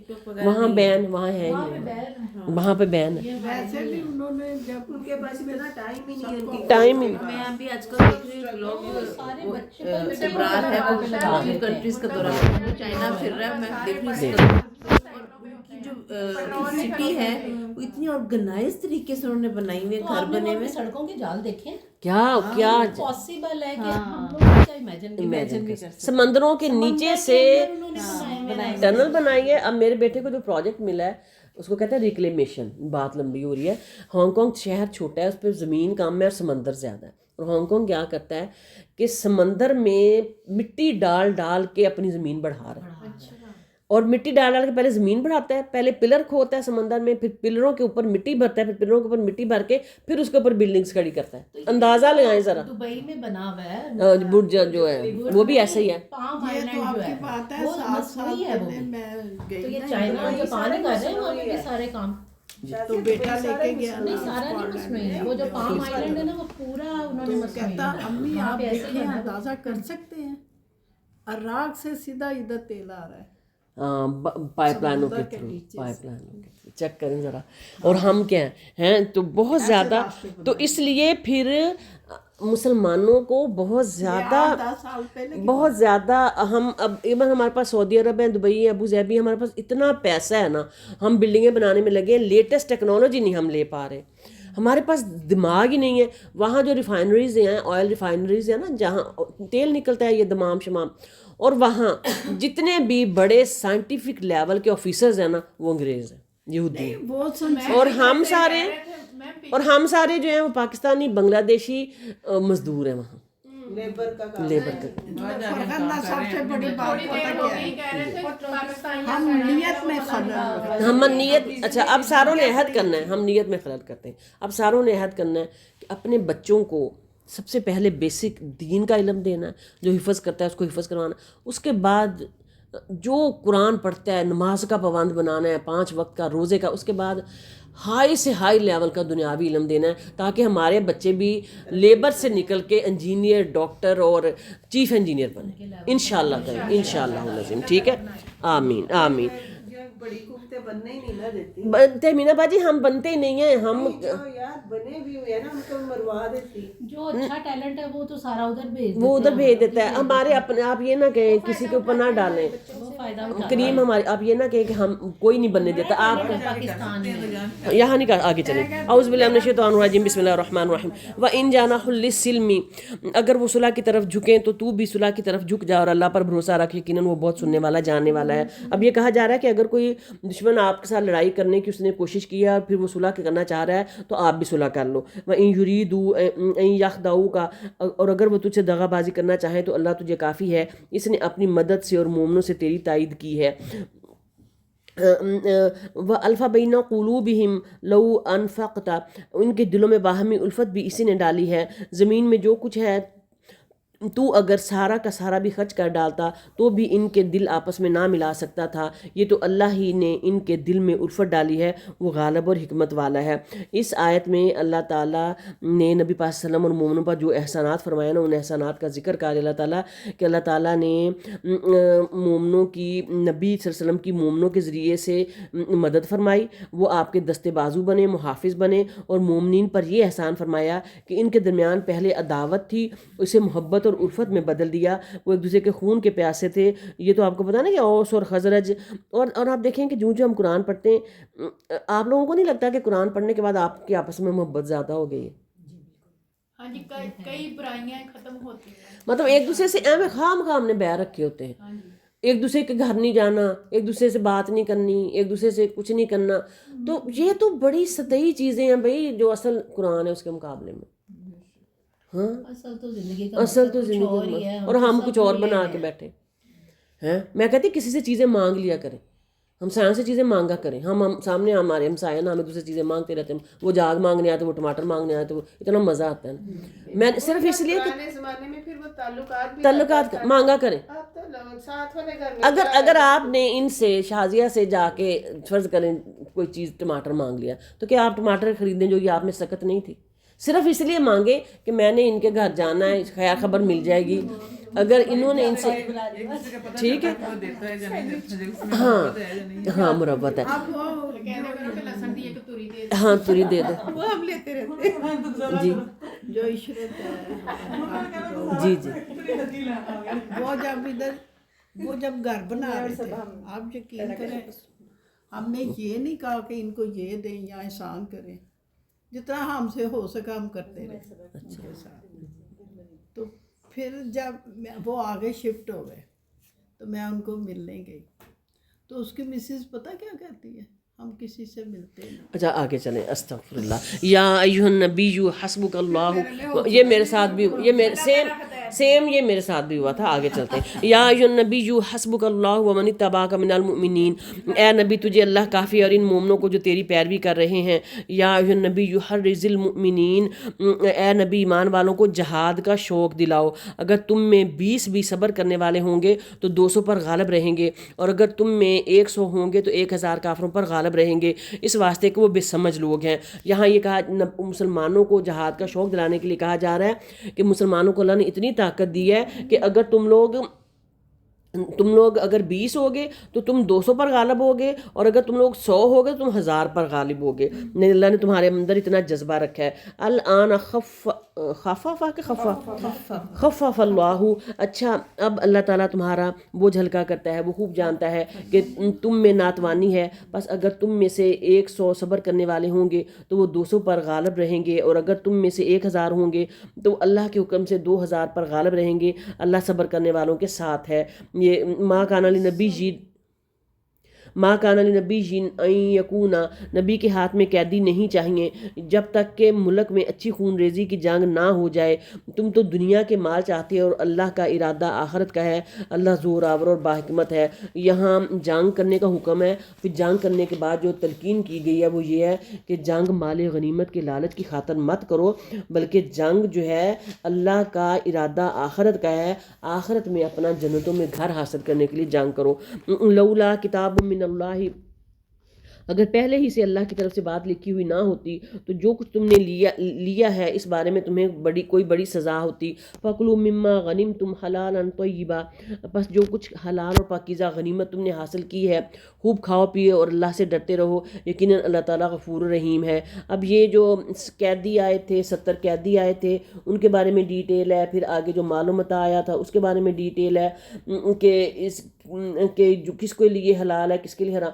جو 70 قیدی تھے ان کے بارے میں کافی بحث ہو رہی تھی کہ ان کو کیا کیا جائے، پھر مشورہ یہ دیا گیا کہ ان کے ساتھ اینڈ میں یہ دیا گیا کہ قیدیوں کے بارے میں امام وقت کو اختیار دے دیا گیا کہ وہ چاہے تو قتل کر دے، چاہے کہ فدیہ لے کر چھوڑ دے، یا مسلمان قیدیوں کے ساتھ تبادلہ کر لے، تو چاہے ان کو غلام بنا لے۔ حضرت عمر کہہ رہے تھے کہ ان کو قتل کر دیا جائے، تو بکر کہہ رہے تھے کہ ان کو فدیہ لے کے چھوڑ دیا جائے۔ تو اللہ تعالیٰ فرما رہے ہیں کہ تم لوگ جب کافروں نے تمہیں نہیں بخشا تو جیسے کہتے ہیں نا قصاص میں زندگی ہے، تو تمہیں بھی ان کافروں کو، قیدیوں کو قتل کرنا چاہیے تھا، آگے ہاتھ میں آئے گا، ٹھیک ہے. یہ بڑا یہ جو ہے نا 10واں پارہ آگے سورۃ توبہ بھی آئے گی، اس میں کافی سخت احکامات ہیں. یا ایھا النبی قل لمن فی ان آیات کو کافر ہمارے خلاف بہت یوز کرتے ہیں، لیکن اپنا آپ نہیں دیکھتے کہ وہ کیا کرتے ہیں، انہوں نے فلسطین میں کیا کیا. اے نبی اپنے ہاتھ تلے کے قیدیوں سے کہہ دو کہ اگر اللہ تعالیٰ تمہارے دلوں میں نیک نیتی دیکھے گا تو جو کچھ تم سے لیا گیا ہے اس سے بہتر تمہیں دے گا اور پھر گناہ بھی معاف فرما دے گا، اور اللہ بخشنے والا مہربان ہے. وَإِن يُرِيدُوا خِيَانَتَكَ، اور اگر وہ تجھ سے خیانت کا خیال کریں گے تو اس سے پہلے خود اللہ کی خیانت کر چکے ہیں، آخر اس نے انہیں گرفتار کرا دیا، اور اللہ حکمت والا ہے، علم حکمت والا ہے. ان الذین آمنوا وہاجروا وجاہدوا باموالہم، جو لوگ ایمان لائے اور ہجرت کی اور اپنے مالوں اور جانوں سے اللہ کی راہ میں جہاد کیا، اور جن لوگوں نے ان کو پناہ دی اور مدد کی، یہ سب آپس میں ایک دوسرے کے رفیق ہیں. اور جو ایمان تو لائے ہیں لیکن ہجرت نہیں کی، تمہارے لیے ان کی کچھ بھی رفاقت نہیں جب تک کہ وہ ہجرت نہ کریں. ہاں اگر وہ تم سے دین کے بارے میں مدد طلب کریں تو تم پر مدد کرنا ضروری ہے، سوائے ان لوگوں کے کہ تم میں اور ان میں عہد و پیمان ہے. تم جو کچھ کر رہے ہو اللہ خوب دیکھتا ہے. یہ اب سارے ان مومنین کی تعریف ہوئی ہے یہاں قرآن میں کہ جنہوں نے جو اپنے مال، سب سے پہلے تو وہ ایمان لائے، پھر انہوں نے ہجرت کی مکہ سے مدینہ، پھر انہوں نے اپنے جان اور مال اللہ کے راستے میں لٹائے، پھر ان لوگوں کو پناہ دی، اور یہ سارے آپ کے ساتھی ہیں. اور جو ایمان تو لائے لیکن انہوں نے ہجرت نہیں کی، ٹھیک ہے، تو ان کی وہ اتنے لیول کے مسلمان نہیں ہیں. لیکن پھر کہا جا رہا ہے اللہ کے نبی کو کہ پھر بھی وہ اگر کہیں تم سے مدد مانگے تو تمہیں ان کی مدد کرنی ہے. صحیح ہے. والذین کفروا بعضهم اولیاء، کافر آپس میں ایک دوسرے کے رفیق ہیں. اگر تم نے ایسا نہ کیا تو ملک میں فتنہ فساد ہوگا، اور زبردست فتنہ ہوگا اور زبردست فساد ہو جائے گا. والذین آمنوا وہاجروا وجاہدوا، جو لوگ ایمان لائے اور ہجرت کی اور اللہ کی راہ میں جہاد کیا، اور جنہوں نے پناہ دی اور مدد پہنچائی، یہی لوگ سچے مومن ہیں، ان کے لیے بخشش ہے اور عزت کی روزی ہے. والذین آمنوا من بعد وہاجروا وجاہدوا، کتنا زیادہ ہجرت کی اور جہاد کی یہاں ترغیب دی جا رہی ہے، اور کتنا ان کا بتایا جا رہا ہے کہ ان کے لیے بخشش ہے اور عزت کی روزی ہے. اور جو لوگ اس کے بعد ایمان لائے اور ہجرت کی اور تمہارے ساتھ ہو کر جہاد کیا، بس یہ لوگ بھی تم میں سے ہی ہیں، اور رشتے ناتے والے ان میں سے بعض سے زیادہ نزدیک ہیں اللہ کے حکم میں، بے شک اللہ تعالیٰ ہر چیز کا جاننے والا ہے. اب اس کی ڈیٹیل تو بہت زیادہ ہے، لیکن میں اتنی زیادہ ڈیٹیل بتا نہیں سکتی، لیکچر بہت لمبا ہو جاتا ہے. تو یہ مہاجرین انصار کے انہی دو گروہوں کا تذکرہ ہے جو پہلے بھی گزر چکا ہے، یعنی دوبارہ ان کا ذکر ان کی فضیلت کے سلسلے میں ہے، جبکہ پہلے ان کا ذکر آپس میں ایک دوسرے کی حمایت اور نصرت کے جواب میں تھا. ایک چوتھے گروہ کا ذکر ہے جو فضیلت میں پہلے دو گروہوں کے بعد، اور تیسرے گروہ سے جنہوں نے ہجرت نہیں کی پہلے. یعنی یہ ہے کہ دیکھنا ہر ایک کی یہاں اپنی اہمیت بتائی جا رہی ہے کہ جب ہجرت کر کے مکہ سے لوگ آئے تھے تو وہ بھی اپنا ساز و سامان چھوڑ کے آئے تھے، وہ بھی تکالیف میں آئے تھے، اور جب انصار نے آ کے ان کی ہیلپ کی تھی تو ان کی جو ہے وہ ان کی اپنی قربانیاں تھیں. انہوں نے کیا کچھ نہیں کیا تھا، انہوں نے اپنے گھر، اپنی بیویاں، ایون اپنے مال و متاع، سواریاں، ہر چیز اللہ کے نبی کے اور مہاجرین کے لیے کھول کے رکھ دی تھی. تو یہاں کچھ کمپیریزن بتایا جا رہا ہے کہ جو ہجرت کر کے آئے تھے اور جو ان کا زیادہ اجر بتایا جا رہا ہے، لیکن پھر ساتھ ساتھ اللہ کہہ رہا ہے کہ جو نہیں کر کے آئے تھے ان کو بھی کسی کم درجے پہ نہ لے کے جاؤ. یہ وہی فضیلت ہے نا کہ ایک بندے کا کام جو ہے وہ ہائی لیول کا ہے، ایک کا تھوڑے کم لیول کا ہے. تو اب کوشش کیا کرنی ہے کہ ہائی سے ہائی لیول کا کام کیا جائے جو اللہ کو. جی آگے آ جائے سورۃ التوبہ قرآن کی اس کی جو پہلی آیت ہے وہی اتنی سخت آیت ہے. اسی لیے اسی سخت آیت کی وجہ سے ہی کچھ مفسرین کہتے ہیں کہ اس کے پہلے بسم اللہ بھی نہیں پڑھی گئی.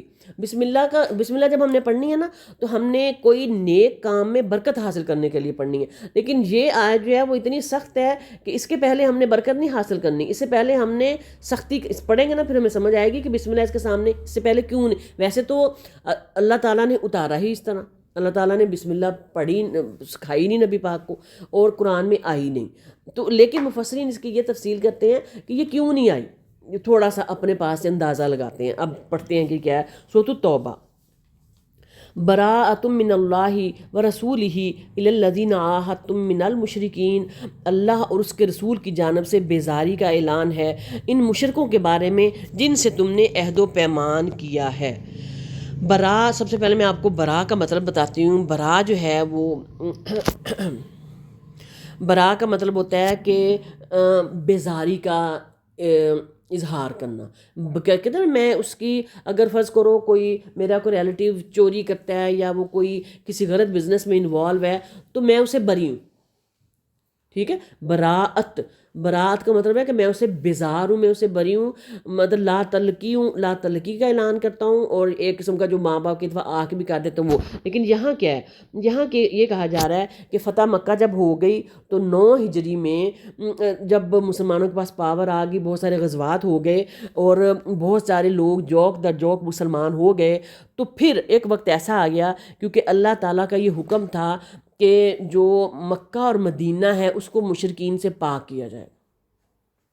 یہ اس دور کا اللہ کے نبی نے مکہ اور مدینہ سے مشرکین کو نکالا تھا اور یہود و نصارہ کو, اور اب تک جو ہے وہ وہاں کوئی نہیں داخل ہو سکتا. یہ اتنی سخت آیت ہے, پہلے پڑھیں. دیکھیں نا, دنیا کے ہر جگہ پہ ہر شخص جا سکتا ہے, لیکن یہ ایک واحد جگہ ہے جہاں مسلمانوں کے علاوہ اور اس چیز کی ان کو نہیں ابھی نہیں کھولا, ابھی ریومرز ہیں.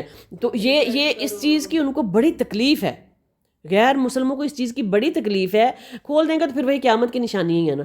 غیر مسلموں کو اس کی بڑی تکلیف ہے کہ ہمیں وہاں کیوں نہیں جانے دیا جاتا. ٹھیک ہے, حالانکہ کام شام کرنے جاتے ہیں. یہ جو مکہ کلاک ٹاور ہے, یہ جس بندے نے ڈیزائن کیا ہے وہ کوئی جرمن یا شرمن کوئی انگریز ہے, تو اس نے ڈیزائن کیا لیکن وہ دیکھ نہیں سکا وہاں جا. وہ دور سے اس نے دیکھا, اس کو جانے کی کسی کو بھی قدم دھرنے کی اجازت نہیں ہے مکہ مدینہ میں. مطلب پاسپورٹس کے اوپر ایک جگہ مسلم اتنا جگہ لکھا ہوا ہے کہ کافروں کو جا. اب پتہ نہیں, اب سنا ہی ہے نا, اللہ کرے نہ کھولا. جی اب یہ دیکھیں آیت سخت کیوں ہے کہ آپ نے کیا کیا تھا. فتح مکہ کے بعد 9 ہجری میں رسول اللہ صلی اللہ علیہ وسلم نے حضرت ابوبکر صدیق, حضرت علی رضی اللہ عنہ اور دیگر صحابہ کو قرآن کریم کی یہ آیات اور یہ احکام دے کے بھیجے کہ وہ مکے میں ان کا اعلان عام کر دیں. انہوں نے آپ کے فرمان کے مطابق اعلان کیا کہ کوئی شخص بیت اللہ کا عریاں طواف نہیں کرے گا, بلکہ آئندہ سال سے کسی مشرک کو بیت اللہ کے حج کی اجازت نہیں ہوگی. اور یہ جو الفاظ ہیں نا, یہ الحمدللہ اللہ کے نبی کے آج تک قائم ہے. ٹھیک ہے, اتنی سخت آیت ہے. سخت کن معنوں میں؟ ایک سیکنڈ, اگر ہم غزہ میں بھی ایسے ہی رکھتے نا مسلمان تو یہ نوبت نہ آتی. بس غزہ میں تو اللہ کے نبی کا, تو اللہ کے جو محمد صلی اللہ علیہ وسلم ہے ان کا جو مین مرکز ہے وہ تو خانہ کعبہ اور مکہ تھا نا. تو غزہ میں تو اس وقت بھی ان کا بھی سب کے لیے وہ وہاں یہودیوں کا بھی ہے, اور وہاں اس کو ہم اس طرح کر نہیں سکتے. عیسائیوں کا بھی ہے, حضرت مریم کا ہے نا, وہ مریم ہیکل سلمانی بھی تو ہے نا. اسٹارٹ میں نہیں تھے, ہاں, آہستہ آہستہ بنے. پہلے بھی ایک دفعہ تو مسلمانوں کا قبضہ مکمل ہو گیا تھا, لیکن دیکھیں آپ لوگ کہ وہ بھی تو ان کا بھی تو مذہب ہے, وہ بھی تو چل رہے ہیں. سارے انبیاء آئے تھے لیکن دیکھیں اب وہ انبیاء کی تعلیم پہ کب چل رہے ہیں, چل ہی نہیں رہے. جی یہ اعلان برات ان مشرکین کے لیے تھا. اب آگے جو ہے وہ اس کی ڈیٹیل ہے اعلان برات کی, وہ کافی ڈیٹیل ہے, وہ آپ لوگوں کے لیے پڑھنی میں ترجمہ پڑھ دیتی ہوں کہ کس کو کے ساتھ تھوڑی دیر رہا جا سکتا ہے, مدت ہے. بس ہے مشرکو, تم ملک میں 4 مہینے تک تو چل پھر لو, جان لو کہ تم اللہ کو عاجز کرنے والے نہیں ہو. بڑے سخت احکام اللہ کے نبی نے دے کے بھیجے تھے. اور یہ بھی یاد رہے کہ اللہ کافروں کو رسوا کرنے والا ہے. اذان من اللہ ورسولہ الی الناس یوم الحج الاکبر ان اللہ بریء من المشرکین. اللہ اور اس کے رسول کی طرف سے لوگوں کو بڑے حج کے دن صاف اطلاع ہے کہ اللہ مشرکوں سے بیزار ہے اور اس کا رسول بھی. اور اگر اب بھی تم توبہ کر لو تو تمہارے حق میں بہتر ہے, اور اگر تم روح گردانی کرو تو جان لو کہ تم اللہ کو ہرا نہیں سکتے, اور کافروں کو دکھ کی مار کی خبر پہنچا دیجئے. یعنی یہاں یہ کہا جا رہا ہے, پہلی آیت میں تھا کہ کچھ لوگوں کے ساتھ تمہارا معاہدہ ہے تو چلو 4 مہینے تک ان کو اجازت ہے کہ وہ رہ سکیں, ورنہ پھر وہ زبردستی مسلمان ہو جائیں. اور اس کے بعد کہا جا رہا ہے کہ یہ اللہ اور رسول کی طرف سے بڑے حج کے دن صاف تھا. بڑا حج کا دن کیا ہے؟ یوم نہر جس دن ہوتا ہے نا, اس کو حج اکبر یوم نہر تھا اور جمعے کا دن تھا. کہاں ہے جی, یہ رہا 10 ذی الحج کو. اس دن مینا میں احادیث سے ثابت ہے کہ یوم حج اکبر سے مراد یوم النحر 10 ذی الحج کا دن ہے. اسی دن مینا میں اعلان برات سنایا گیا.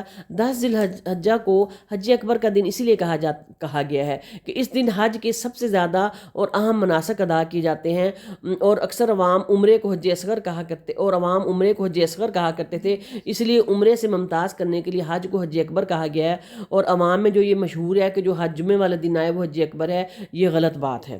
ٹھیک ہے, حج اکبر کس کو کہا جاتا ہے؟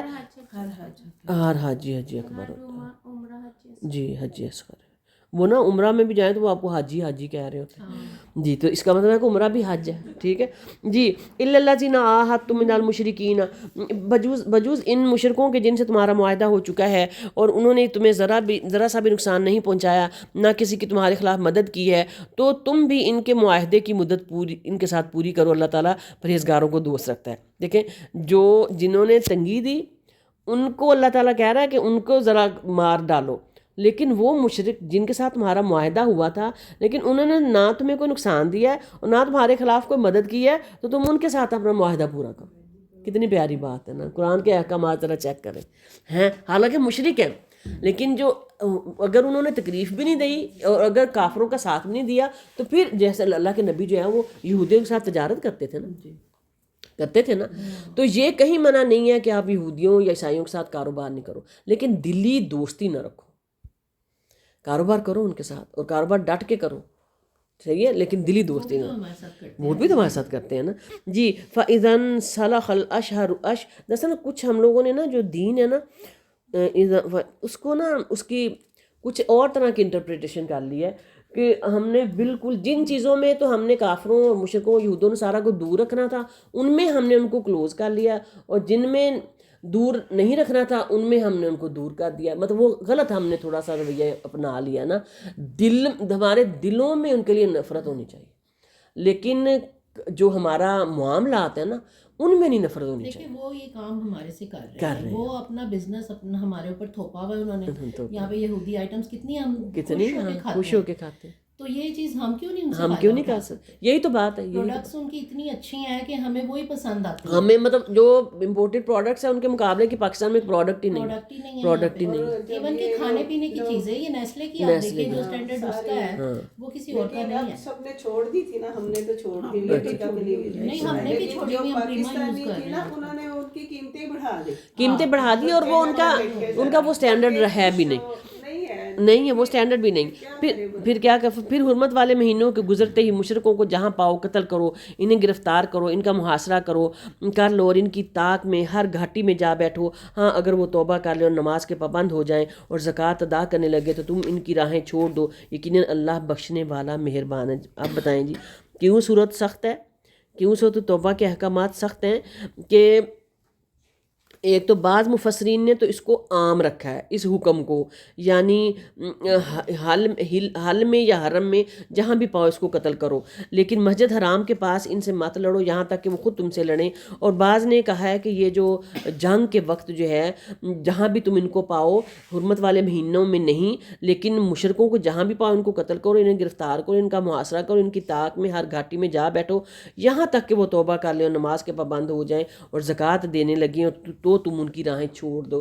اب ہمیں کافروں کی, یعنی یہ پیچھے آیا تھا نا کہ 220 اگر مسلمان ہیں اور کیا 200 پتہ کتنے کی ریشو آئی تھی, تو ہمارے اگر کافروں کی تعداد بڑھتی جا رہی ہے نا تو ہمارے اوپر جہاد فرض ہے, اور کافروں کی تعداد بڑھتی چھوڑ کے ہم تو اتنے ویک ہوتے جا رہے ہیں. ہمارے پاس پیسہ ہے, ہمارے پاس اکانومی ہے, ہمارے پاس تیل ہے, اس کے باوجود ہی ہم مسلمان جہاد سے اتنا ڈرتے ہیں, اخلاقیات میں بہت پیچھے, اخلاقیات میں اور جہاد سے بہت ڈرتے ہیں نا جی. تو ہمیں حکم کیا ہے, اور اس آیت کو اتنا زیادہ مینیپولیٹ کرتے ہیں, مس یوز کرتے ہیں کافر, کہ یہ کہا گیا ہے کہ انہیں جہاں پاؤ قتل کرو.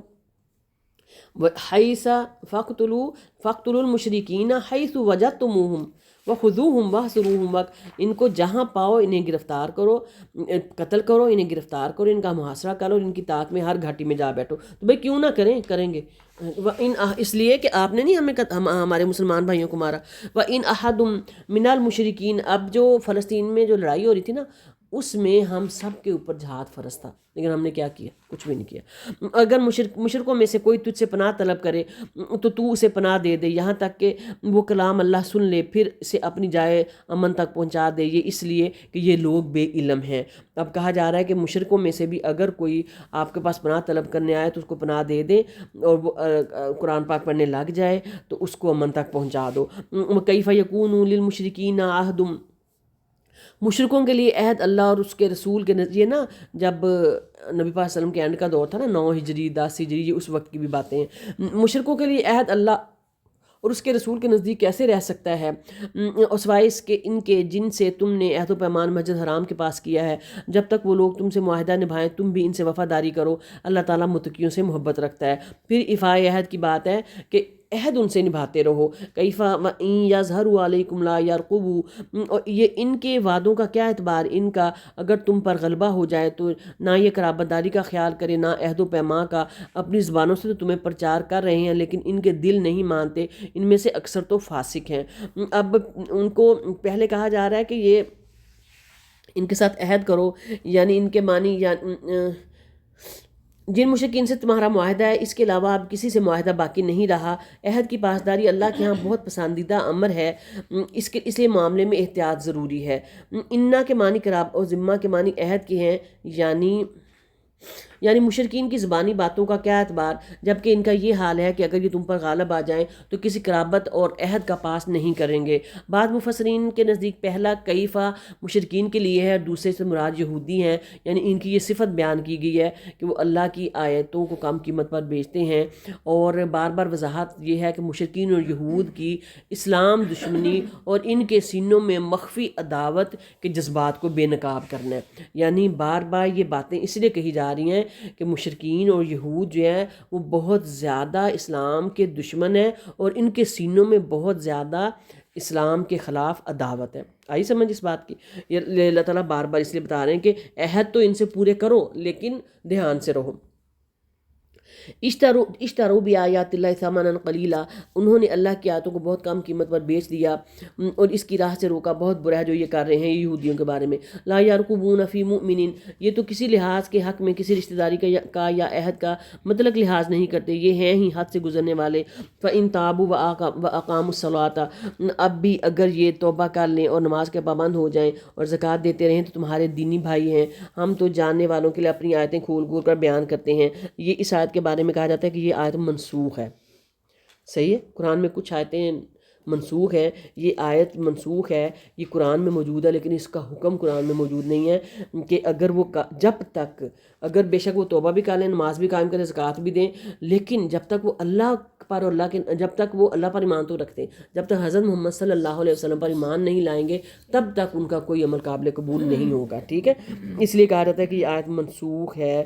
یہ میں آپ کو اس کی ڈیٹیل بھی بتاؤں گی انشاءاللہ۔ صحیح ہے جی۔ وَإِن نَكَثُوا أَيْمَانَهُمْ، اگر یہ یہود و نصارہ کے بارے میں، یہ مشرکین کے بارے میں، وَإِن نَكَثُوا أَيْمَانَهُمْ مِن بَعْدِ عَهْدِهِمْ، اگر یہ لوگ عہد و پیمان کے بعد بھی اپنی قسموں کو توڑ دیں اور تمہارے دین میں طعنہ زنی کریں تو تم بھی ان سرداران کفار سے بھیڑ جاؤ، ان کی قسمیں کوئی چیز نہیں، ممکن ہے اس طرح وہ باز آ جائیں۔ ٹھیک ہے، سمجھ آ گئی شاید کی کہ اگر وہ اپنی قسموں کو توڑ دیں اور تمہارے دین میں تنگ کریں تو تم ان سے لڑو، اور ان کی قسموں کی کوئی اہمیت نہیں ہے، پھر وعدے کی پاسداری مت کرو۔ الا تقاتلون قوما نکثوا، تم ان لوگوں کی سرکوبی کے لیے کیوں تیار نہیں ہوتے جنہوں نے اپنی قسموں کو توڑ دیا اور پیغمبر کو جلا وطن کرنے کی فکر میں ہیں، اور خود ہی اول بار انہوں نے تم سے چھیڑ کی ہے۔ کیا تم ان سے ڈرتے ہو؟ اللہ ہی زیادہ مستحق ہے کہ تم اس کا ڈر رکھو، بشرطے کہ تم ایمان والے ہو۔ یہاں ہمیں پھر تنبیہ کی جا رہی ہے کہ تم ان لوگوں کی سرکوبی کے لیے کیوں تیار نہیں ہوتے، کہ تم لوگ کیوں ڈرتے ہو، تم لوگ کیوں بزدل ہو۔ وہ لوگ جنہوں نے اپنی قسموں کو توڑ دیا اور پیغمبر کو تمہارے کو مکہ سے نکال دیا ہے اور ہر دور کے، اور خود ہی اول بار انہوں نے تم سے چھیڑ کیا ہے، تمہیں خود ہی تنگ کرتے ہیں، کیا تم ان سے ڈرتے ہو؟ اللہ ہی زیادہ مستحق ہے کہ تم ان سے ڈرو۔ ہمیں کہا جا رہا ہے کہ اگر اب بھی اس وقت بھی اگر جو لوگ ہیں جو ہمارے غیر مسلم ہیں، ہندو ہیں جس طرح، تو اب ہمارے ساتھ ہندو اتنا انڈیا ہمارے ساتھ برا کر رہا ہے، اتنا ہمارے ساتھ انڈیا برا کر رہا ہے کہ نہ کرکٹ ٹیم آنے دیتا ہے، کرکٹ تو نہ ہی ہو، ختم ہی ہو جائے زیادہ بہتر ہے، کرکٹ ٹیم آنے دیتا ہے، نہ کوئی کاروبار کرنے دیتا ہے، نہ کوئی وہ جو واگا بارڈر کھولنے دیتا ہے، تو ہم پھر ان کے آگے یوں یوں یوں یوں یوں یوں کرتے پھر وہ آ جائے تو یہ اس طرح کرتے ہیں پتہ نہیں کیا. ان کی کوئی وہ گندی سے گندی اداکارہ بھی آ رہے تو ہمارا سارا میڈیا جو ہے ਬਾਜੀ ਉਹ ਉਹਨਾਂ ਦਾ ਉਹ ਜਿਹੜਾ ਸੀ ਕੀ ਕਹਿੰਦੇ ਮੰਦਰ ਨਹੀਂ ਖੋਲ ਦਿੱਤਾ ਸੀ ਜੀ। ਇਮਰਾਨ ਨੇ ਉਹਨਾਂ ਦੀ ਕਿੰਨੀ ਖਿਦਮਤ ਕਰਦਾ ਸੀ ਉਹਨਾਂ ਦਾ ਸਾਰਾ ਕੁਝ جی آگے آ یہ جائیں. ٹیم آئی ہوئی تھی تو آفس وغیرہ دیکھو بند گلگت کرتارپور جڑا ہے نا کیسے کوریڈور کھول دیا تھا انہوں نے تنگ کیا. اتنا انہوں یہ اس وقت یہ جو بات ہو رہی ہے اس وقت آپ ہندوؤں پہ بلائے مطلب ہم اتنا وہ ہمارے ساتھ برا کر رہے ہیں، پاکستان میں آ کے کھیلتے نہیں ہیں اور ہم پھر ان کی منتیں، پھر ان کے ترلے، پھر دبئی جا کے کھیلا. پاکستان کو بڑا ڈیویلیو سمجھتے ہیں بہت پاکستان کو تو وہ اتنی مطلب پاکستان کو وہ یوں سمجھتے ہیں جیسے نا چوہے کا ایک بچہ.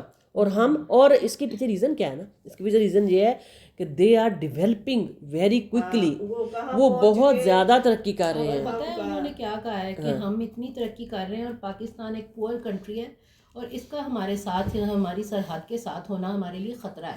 خطرہ ہے اور وہ کسی وقت ہم ٹرن والے ہیں بھائی. نا انہوں نے یہ بات کہی ہے کہ یہ ہمارے لیے نا یہ ہمارے ساتھ ہیں تو ہمارے لیے یہ قابل شرمندگی اور ہیں ہی ہم قابل شرمندگی، یعنی کہ ہم شرمندگی فیل کرتے ہیں یہ ہمارے. اور اس کے علاوہ یہ ہے کہ ہم ٹرن والے ہیں بھائی، ہم انڈیا کے لیے بھی ٹرن والے ہیں، ہم چائنا کے لیے بھی ٹرن والے ہیں. ہم بڑے خوش ہیں نا، اللہ نے قرآن میں بار بار کہا نا کہ اگر ہم اپنے احکامات کو عمل نہیں کریں گے تو اللہ ہماری جگہ اور لوگوں کو لے آئے گا. 1 منٹ نہیں لگانا چائنا نے، اندر وہ پلاننگ پوری 1 منٹ نہیں لگانا چائنا نے، اور 1 منٹ نہیں لگانا، اور 1 منٹ نہیں لگانا انڈیا نے. چائنا کو دوست بنایا ہوا ہے نا. ہاں لیکن اللہ سے معافی مانگیں، اپنے اعمال نیک کریں کہ اللہ تعالیٰ ہمارے ملک پہ. اللہ نے قرآن میں صاف کہا ہے جو میرے دشمن ہے آپ کے بھی دشمن. یس بالکل صحیح. تو جو اللہ کو نہیں مانتے جی قاتلوہم یعذبہم اللہ بایدیکم، ان سے تم جنگ کرو، اللہ تعالیٰ انہیں تمہارے ہاتھوں عذاب دے گا، انہیں ذلیل و رسوا کرے گا، تمہیں ان پر مدد دے گا اور مسلمانوں کے کلیجے ٹھنڈے کرے گا. ویذھب غیظ قلوبہم، اور ان کے دل کا غم و غصہ دور کرے گا، اور وہ جس کی طرف چاہتا ہے رحمت سے توجہ فرماتا ہے. اللہ جانتا بوجھتا حکمت والا ہے. ام حسبتم ان تترکوا، اور کیا تم یہ سمجھے بیٹھے ہو کہ تم چھوڑ دیے جاؤ گے، حالانکہ اب تک اللہ نے تم میں سے انہیں ممتاز نہیں کیا جو مجاہد ہیں اور جنہوں نے اللہ کے اور اس کے رسول کے اور مومنوں کے سوا کسی کو ولی دوست نہیں بنایا. اللہ خوب خبردار ہے کہ تم کیا کر رہے ہو.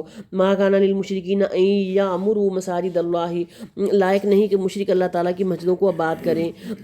دراں حالانکہ وہ خود اپنے کفر کے آپ ہی گواہ ہیں. ان کے اعمال غارت اور اکارت ہیں اور وہ دائمی طور پر جہنمی ہیں. استغفر اللہ. انما یعمروا، اللہ کی مسجدوں کی رونق اور آبادی تو ان کے حصے میں ہے جو اللہ پر اور قیامت کے دن پر ایمان رکھتے ہوں، نمازوں کے پابند ہوں، زکوٰۃ دیتے ہوں، اللہ کے سوا کسی سے نہ ڈرتے ہوں. توقع ہے کہ یہی لوگ یقیناً ہدایت یافتہ ہیں. یعنی اللہ کی مسجدوں میں کافروں کو نہ گھسنے دو، صرف مسلمان ہی جو ہیں وہ اللہ کی مسجدوں کی رونق اور آبادی کا باعث ہیں. اور اس آیت کے اوپر ہم کتنا عمل ہوتا ہے کہ آج کل رمضان ہے تو پھر کوئی مسجد میں کوئی 2-4 لوگ، کوئی 2-3 صفیں ہوتی ہیں، ورنہ غیر رمضان میں رمضان کے علاوہ ہمارے مرد گھروں میں نماز پڑھتے ہیں. اس میں شاید ہم عورتوں کا بھی قصور ہے کہ ہم اتنا ہی نہیں کہہ سکتی اپنے مردوں کو کہ آپ پلیز مسجد میں جا کے نماز پڑھیں. اگر ہم اپنے مردوں کو یہ حدیث ہی نہیں سنا سکتی کہ آپ، اللہ کے نبی نے کہا تھا کہ میں ان لوگوں کے گھروں میں آگ لگا دوں جو گھروں میں نماز ادا کریں، ان مردوں کے گھروں میں آگ لگا. اور ہماری مسجدوں میں 1 صف 2 صف 3 صف، ایک صف بھی مشکل ہوتی. تو یہ دیکھیں نا یہ چیزیں جو ہیں، تو پھر جب ہم اللہ کے احکامات کو فالو نہیں کریں گے. اور وہ مسجدوں میں بھی، مسجد میں جانے کی ریزن کیا تھی کہ مسجدیں جو تھیں وہ ایک معاشرتی سیٹ اپ تھا، وہاں نکاح ہوتے تھے، وہاں رشتے ہوتے تھے، وہاں شادی ہوتی تھی، پازیٹیو ایکٹیویٹیز ہوتی تھیں. اور مسجدوں میں بھی اگر جاتے ہیں تو مسجدوں میں جا کے نیگیٹو ایکٹیویٹیز شروع کر دیتے ہیں. لوگوں نے مسجدوں میں جانا بھی اسی لیے بند کر دیا نا کہ وہاں ایک فرقے کا بندہ دوسرے فرقے کی ٹانگ میں روڑے جا رہا ہے، پاؤں ادھر کر، رفع دین کر، وہ کر، اتنی نفرت ہے کہ ایک دوسرے میں جاتا ہی نہیں. تو پھر اس میں قصور کس کا ہے؟ ہمارا اپنا ہی. ہم مسلمانوں کے قصور ہے نا. یہ فرقہ پرستی آئی کہاں سے؟ مجھے تو یہ سمجھ نہیں. ایک اپنے نا فرقہ پرستی نکالیں سب اپنے اندر سے. آپ کو پوچھے نا کہ آپ کون سے فرقے سے، تو آپ کہیں میں مسلمان ہوں. اسے کہیں کہ اللہ کے نبی، آپ پوچھیں کہ اللہ کے نبی کون سے فرقے سے تھے. لیکن لوگ پھر بحث کرتے ہیں نہیں پھر بھی بتائیں نہیں، ان سے کو پھر ان کو کہو کہ جس فرقے سے اللہ کے نبی تھے نا، ان سے کہیں جس فرقے سے اللہ کے نبی تھے میں اس فرقے سے، نماز روزے کی پابندی، نماز روزے کی پابندی، بس جی۔ اجعلتم سقایۃ الحاج، کیا تم نے حاجیوں کو پانی پلا دینا اور مسجد حرام کی خدمت کرنا اس کے برابر کر دیا جو اللہ پر اور آخرت کے دن پر ایمان لائے اور اللہ کی راہ میں جہاد کیا؟ یہ اللہ کے نزدیک برابر کے نہیں، اور اللہ تعالیٰ ظالموں کو ہدایت نہیں دیتا۔ الذین آمنوا وہاجروا وجاہدوا فی سبیل اللہ، جو لوگ ایمان لائے، ہجرت کی، اللہ کی راہ میں اپنے مال اور اپنی جان سے جہاد کیا، وہ اللہ کے ہاں بہت بڑے مرتبے والے ہیں، یہی لوگ مراد پانے والے ہیں۔ یبشرہم ربہم برحمت منہ، انہیں ان کا رب خوشخبری دیتا ہے اپنی رحمت کی اور رضامندی کی اور جنتوں کی، اور ان کے لیے وہاں دوامی نعمت ہے۔ لہم فیہا نعیم مقیم، دوامی نعمت سے کیا مراد ہے؟ جو کبھی نہ ختم ہونے والی ہے، جو ہمیشہ رہنے والی ہے۔ خالدین فیہا ابدا، وہ ہمیشہ اس میں رہیں گے۔ ان اللہ عندہ اجر عظیم، اور بے شک اللہ اس کے پاس بہت بڑا ہے، اجر ہے ان کے لیے۔ یا ایھا الذین آمنوا لا تتخذوا آباءکم واخوانکم اولیاء، اے ایمان والو اپنے باپوں کو اور اپنے بھائیوں کو دوست نہ بناؤ اگر وہ کفر کو ایمان سے زیادہ عزیز رکھیں۔ تم میں سے جو بھی ان سے محبت رکھے گا وہ پورا گناہ گار ظالم ہے۔ قرآن پاک کیا حکم دے رہا ہے کہ اگر تمہارا باپ یا تمہارا بھائی بھی کفر کو ایمان سے زیادہ عزیز رکھ رہا ہے تو اس کو دوست نہ بناؤ، ٹھیک ہے؟ اس میں آپ کی بیٹی بھی آ سکتی ہے، اس میں آپ کا اور بھی کوئی ریلیٹیو آ سکتا ہے۔ تو اگر آپ دیکھتے ہیں کہ وہ آپ کو دین سے دور کر رہا ہے نا، تو اس سے تھوڑا سا دور ہٹ جائیں۔ تم میں سے جو بھی ان سے محبت رکھے گا وہ پورا گناہ گار ہے اور ظالم ہے، صحیح ہے؟ اپنے ارد گرد دیکھیں نا، ہم مسلمان اگر زوال پذیر ہیں تو اس کا مطلب ہے کہ پھر ہم میں کچھ لوگ ہیں نا جو غلط ہیں، تو ہمیں کیا کرنا ہے؟ اب ہمیں ان غلط لوگوں سے لڑ کے نہیں ہٹنا، ہمیں بس وہ جو ہے نا قولوا سلامن، لائٹ سی جو کنارہ کشی ہے کہ بھئی میں تمہارے ساتھ نہیں چل سکتی، کہ اگر تمہاری زندگی کا معمول یہ ہے کہ ایک دن ایک پارٹی کھائی، دوسرے دن دوسری پارٹی کھائی، ایک دن ڈریس پہنا، اور بچوں کی پرورش کا کوئی پتہ نہیں، بچے چھوٹے ہیں، میں نے ان کو دیکھنا ہے، میرے پہ خامد کی ذمہ داری ہے، میرے پہ گھر کی ذمہ داری ہے۔ مطلب جو ہماری کلاس کے لوگ ہیں، عورتیں ہیں، ان میں سے بہت سی عورتیں اس طرح کی ہیں کہ وہ دے آر آلویز ان کٹی پارٹی موڈ۔ ہمارا تو عورتوں کے ساتھ واسطہ ہے نا، کہتی ہیں کہ خامدوں کی کوئی ذمہ داری نہیں، کھانا پکانا یہ ہے ہی نہیں، وہ یہ کہتے ہیں قرآن میں لکھا ہی نہیں۔ اور دوسرا یہ ہے کہ اور پھر خامد بھی یہی کہیں گے نا، پھر خامد بھی یہی کریں گے کہ ہماری کوئی ذمہ داری نہیں، وہ بھی باہر جائیں گے، وہ بھی جو مرضی کریں گے۔ اور اس کے علاوہ یہ ہے کہ پھر کچھ عورتوں کے یہ مشغلے ہیں کہ وہ گھر کا کام جیسا تیسا کیا، they spend a lot of time in calling and in غیبت اور ان دوسروں کے معاملات میں تجسس، کہ میرے بھائی کے گھر کیا ہو رہا ہے، میری بہن کے گھر کیا ہو رہا ہے، میرے ماموں کے گھر کیا ہو رہا ہے، میری خالہ کے گروپس بنے ہوئے، واٹس ایپ گروپس بنے ہوئے، انہوں نے بہت فتنہ پھیلایا ہوا ہے، پہلے پتہ نہیں ہوتا تھا۔ تو اپنا جو ٹائم ہے نا اس کو کہتے ہیں کوالٹی ٹائم۔ گروپس کی وجہ سے لڑائیاں بہت، اس کو کوالٹی اپنا یہ دیکھیں کہ میں نے سارے دن میں کتنا کوالٹی ٹائم صرف کیا۔ جو آپ اپنے گھر کا کام کر رہی ہیں نا وہ عبادت ہے، لیکن اس میں بھی آپ یہ نہ کریں کہ آپ اگر آپ کے پاس فیسلٹی ہے، فرض کریں آپ کے پاس آٹومیٹک واشنگ مشین ہے، فرض کریں آپ کے پاس جو ہے وہ اور کوئی گاڑی ہے، تو آپ یہ نہ کریں کہ سارا دن مشین لگا کے، ہاتھ والی مشین لگائی ہوئی اس کے ساتھ کپڑے دھو کے ٹائم ویسٹ کیے۔ آپ آٹومیٹک مشین ہے آپ کے پاس، اس میں کپڑے ڈالیں، 1 گھنٹہ آ کے پارا پاڑ لیں۔ کئی ویسے ایسے کرتے ہیں جن کے پاس آٹومیٹک ہے نا، پھر بھی ہاتھوں سے دھوتے ہیں، اور وہ دوسری مشین لگاتے ہیں، وہ کہتے ہیں اس میں صاف نہیں ہوئے۔ چل اللہ کے بندے اگر تھوڑا سا نہیں بھی صاف ہوا ہوگا تو اس کا اجر اتنا تو مل جائے گا نا کہ جو قرآن کا پارا۔ تو ایسے اسباب کو اپنائیں۔ آٹومیٹک واشنگ مشین کتنی امپورٹنٹ ہے کہ وہ تو دنیا میں سہولت ہے سچی، کہ اگر آپ لگا کے آ کے آپ کے بے شک جتنا مرضی قرآن پڑھیں، نماز پڑھیں، جو مرضی پڑھیں، ٹھیک ہے؟ اس طرح کے اسباب اپنایا کریں، ایویں ہی ضد ہٹ دھرمیوں پہ نہ آیا کریں، اپنے ٹائم کو کوالٹی ٹائم میں لائیں، کہ وہی ٹائم جو ہے وہ وہی میں بیٹھ کے اپنے بیٹے کے ساتھ قرآن پڑھ لوں، اپنے خامد کے ساتھ قرآن پڑھ لوں، اپنی بہو کے ساتھ اچھی گپ شپ لگا لوں، اس کو جو آج میں نے کلاس میں پڑھا اس کے ساتھ ڈسکس کر لوں، جو میں نے کپڑوں میں بھیگ بھیگ کے، وہ کیا مصیبت تھی وہ کپڑے دھونا. میں کہتی ہوں وہ بہن بھائی بتاتے تھے نا اپنے آپ دھل جاتے ہیں، اپنے آپ سوکھ جاتے ہیں. ਜਿਹੜੀ ਵਰਜਿਸ਼ ਜਿਹੜੀ ਜਿਮ ਤੇ ਜਾ ਕੇ ਵਰਜਿਸ਼ ਕਰਨੀ ਉਹ ਘਰ ਹੋ ਜਾਂਦੀ نہیں نہیں وہ تو ہو جاتی ہے، ورزش کرنے میں حج کوئی نہیں کرے. اگر آپ کے پاس نہیں ہے مشین تو پھر آپ ضرور کریں. یہ نہیں میں کہتے سب خریدیں بھائی، مشین کے کپڑے دھونے سے ورزش نہیں ہوتی، بندہ کھپتا ہی ہے. کھپتا ہی.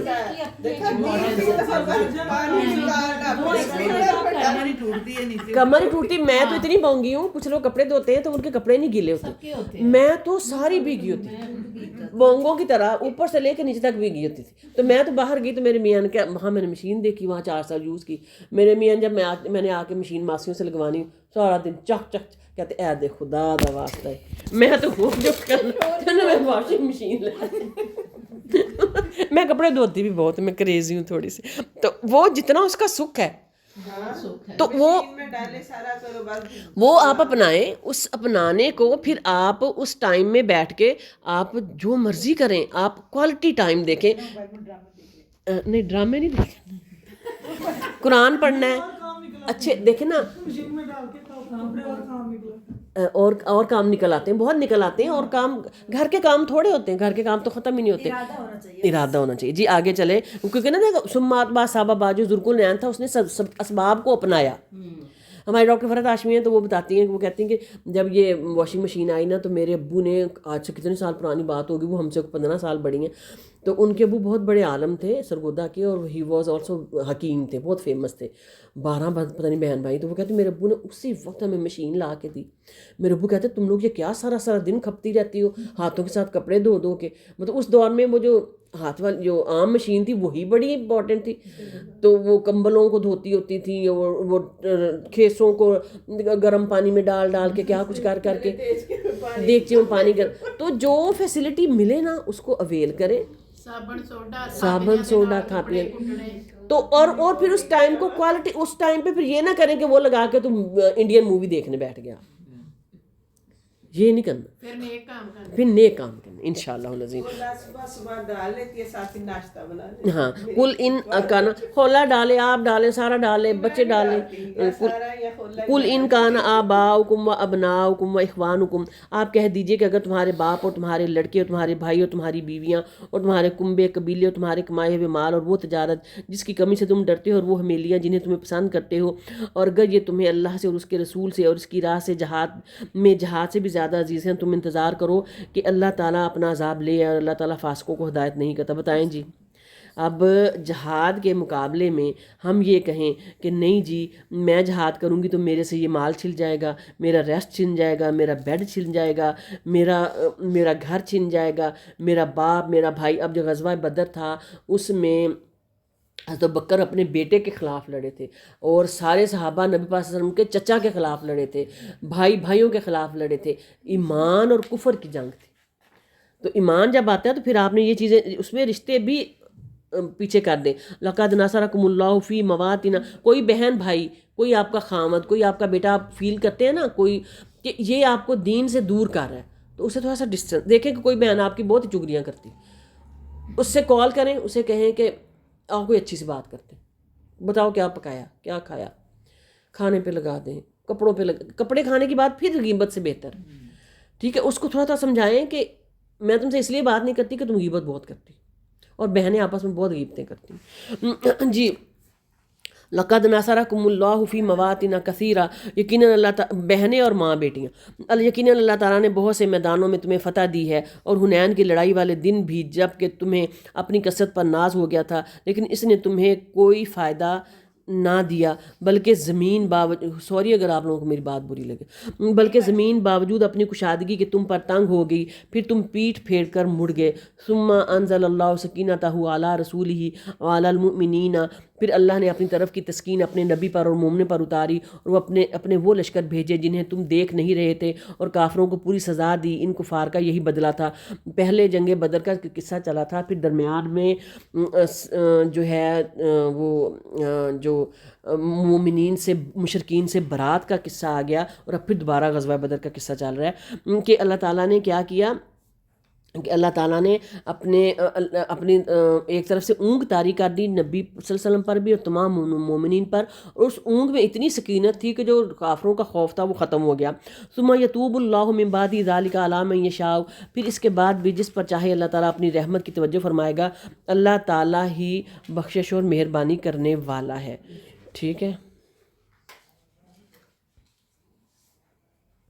اسی کا قصہ ہے جی، آگے آ جائے۔ یا ایھا الذین آمنوا انما المشرکون نجس فلا یقربوا المسجد الحرام، بعد اے ایمان والو بے شک مشرک بالکل ہی ناپاک ہیں، وہ اس سال کے بعد مسجد حرام کے پاس بھی نہ پھٹکنے پائیں، اور اگر تمہیں مفلسی کا خوف ہے تو اللہ تعالیٰ تمہیں دولت مند کر دے گا اپنے فضل سے، اگر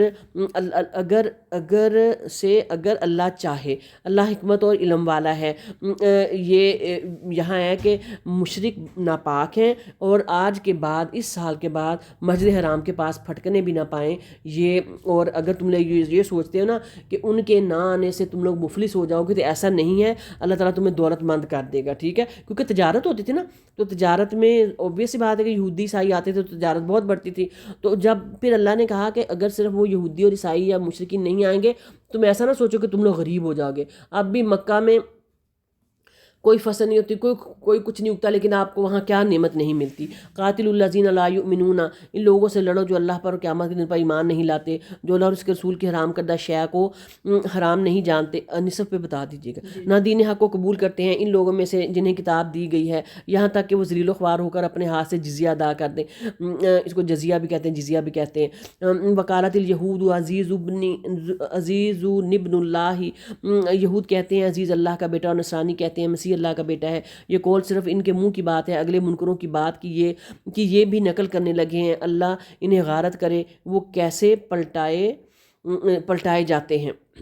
اتخذوا احبارهم و رہبانہم، ان لوگوں نے اللہ کو چھوڑ کر اپنے عالموں اور درویشوں کو رب بنایا ہے، اور مریم کے بیٹے مسیح کو، حالانکہ انہیں صرف ایک اکیلے اللہ کی عبادت کا حکم دیا گیا تھا، جن کے سوا کوئی معبود نہیں، وہ پاک ہے ان کے شریک مقرر کرنے سے۔ اب ان کی ڈیٹیل کی ضرورت تو نہیں ہے۔ یریدون ان یطفئوا، وہ چاہتے ہیں کہ اللہ کے نور کو اپنے منہ سے بجھا دیں، اور اللہ تعالیٰ انکاری ہے مگر اسی بات کا کہ اپنا نور پورا کرے گو کافر ناخوش رہیں۔ یہاں نور سے مراد دین اسلام ہے۔ وہ چاہتے ہیں کہ دین اسلام کو بجھا دیں، لیکن اللہ تعالیٰ اپنا جو ہے وہ دین اسلام کو انشاءاللہ غلبہ عطا کرے گا۔ والذی ارسل رسولہ، اسی نے اپنے رسول کو ہدایت اور سچے دین کے ساتھ بھیجا ہے، اور اسے اور تمام مذہبوں پر غالب کر دے، اگرچہ مشرک برا مانے۔ نصف ہو گیا جی، یہاں